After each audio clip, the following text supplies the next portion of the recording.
How to add echo in DaVinci Resolve. First of all, open your project in DaVinci Resolve and make sure your audio clip is placed on the timeline. Then, go to the top left corner and click on the Effects tab to open the Effects library.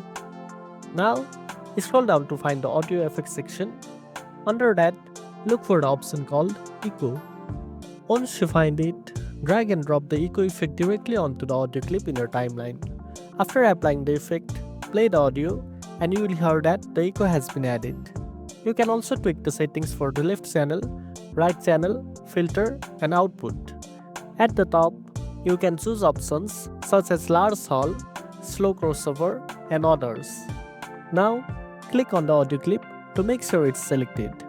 Then, go to the top right corner and open the inspector panel.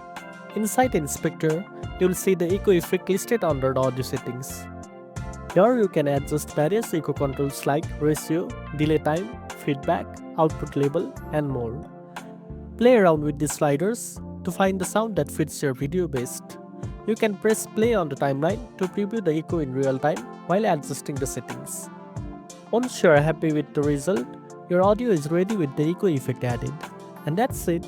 Now you know how to add echo in DaVinci Resolve. If you found this video helpful, don't forget to like, share and subscribe for more tech tips. Thanks for watching and I'll see you in the next one.